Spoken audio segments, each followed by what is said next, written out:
Congress party అధికారంలో ఉన్న ఓ రాష్ట్రంలో త్వరలో ముఖ్యమంత్రి మారబోతున్నాడని గత కొంతకాలం నుంచి ప్రచారం జరుగుతోంది.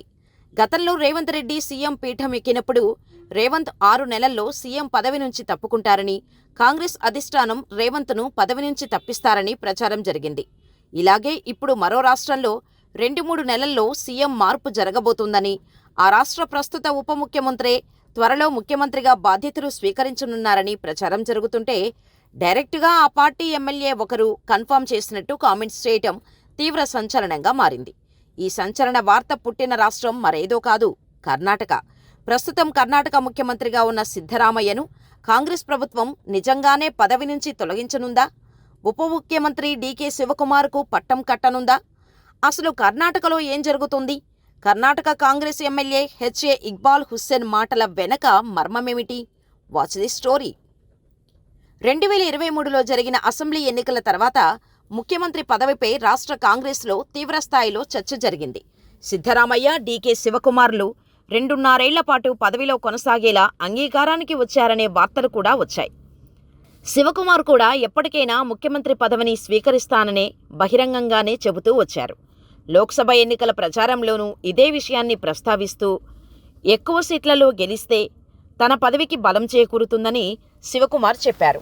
ఆ విషయం ఇప్పుడు మళ్లీ తెరపైకి వచ్చింది. ఇప్పుడు ఈ విషయం తెరపైకి రావటానికి కారణం కాంగ్రెస్ ఎమ్మెల్యే హెచ్ఏ ఇక్బాల్ హుస్సేన్.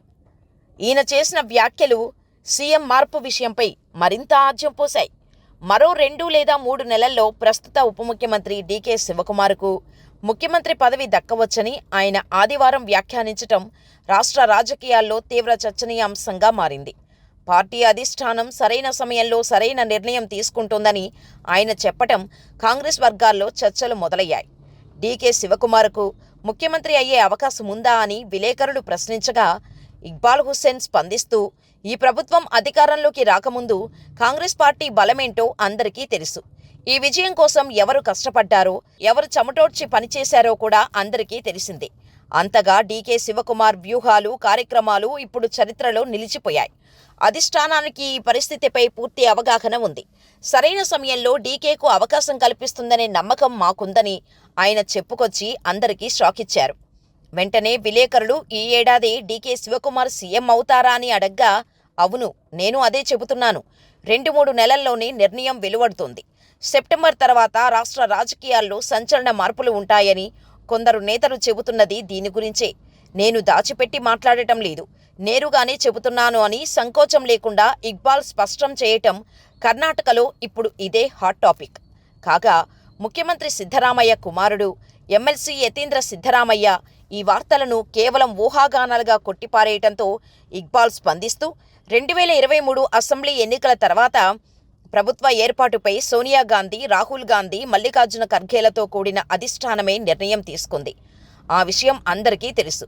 తదుపరి నిర్ణయం కూడా వారే తీసుకుంటారు. దానికోసం వేచి చూడాలి అని అన్నారు. దీనికి తోడు సెప్టెంబర్ తర్వాత రాష్ట్ర రాజకీయాల్లో విప్లవాత్మక పరిణామాలు నెలకొంటాయని కర్ణాటక మంత్రి కేఎన్ రాజన్న ఇటీవల చెప్పుకొచ్చారు కూడా. దీంతో త్వరలోనే నాయకత్వ మార్పు తథ్యమని అధికార పార్టీలోనూ విస్తృత చర్చ నడుస్తోంది. ఈ విషయంపై ఇప్పటికే పలుమార్లు కర్ణాటక ముఖ్యమంత్రి సిద్ధరామయ్య స్పందిస్తూ, నాయకత్వ మార్పు అనేది అధిష్టానం పరిధిలో ఉందని, దీనిపై బహిరంగంగా వ్యాఖ్యానించలేరని ఆయన చెప్పటం. ఇప్పుడు ఇక్బాల్ హుస్సేన్ వ్యాఖ్యలతో కర్ణాటక కాంగ్రెస్ లోపల మళ్లీ నాయకత్వ మార్పుపై చర్చలు మొదలయ్యాయి.